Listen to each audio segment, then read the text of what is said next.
Welcome to this Styles University video session on contour creation using WoodWop 7. WoodWop provides 12 contour macros. We will discuss the 10 most commonly used macros in the following slides, which are the start point, 2 line macros, 4 arc macros, and 3 edit macros. In order to create contours, you must first have a start point. The start point location is defined by the X, Y, and Z values and the coordinate system. The 2 line options are line endpoint and line length and angle. Additional parameters for lines may be found using the definition mode by clicking the plus symbol in the lower right corner. Note, all lines may move in the Z direction. Z end is a location. Pitch is an angle.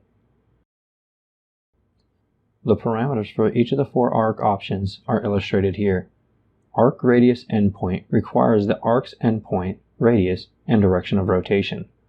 Arc center endpoint requires the arc endpoint, either the I or J center point, and the direction of rotation.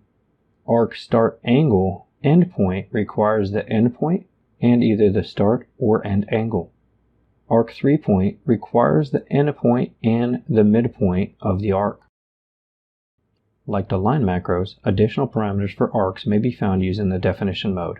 Arcs may also be programmed in the Z direction. Z is a defined location, pitch is an angular value. The easiest way to use the 3 available edits is to program all your contour lines first, then insert the edits where needed. The round macro is the first edit option and can be used to radius a corner of a contour line. The second edit option is the chamfer macro. Using the definition mode allows you to select the options required. Using a single value will result in a 45-degree default corner. Shortening 1 and shortening 2 may be used together or individually.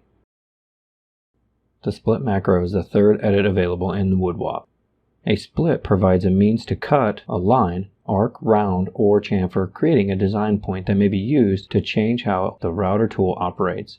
In this example, the original start point is not ideal for the material. A desired start point along the back edge is needed. The split location can be defined in many values as illustrated. WoodWop allows contours to be programmed in absolute and relative values. Absolute is a known location on the panel, whereas relative is a dimension from a previous point. Using the diagram shown here and on the next slide, program a desktop using contours and edits to create a toolpath for assigning a router tool later. Start by defining variables to control the final design, then continue with the information provided. Now that the desktop is created, use the edit macros to add a chamfer and radius to the corners. Then add a split at half the length along the back edge of the desktop. This split will be used later as a starting point for a routing tool. Once completed, save the file as desktop.mpr. Thank you for participating in this Styles University video session on contour creation using WoodWop 7. Please look for additional video sessions provided by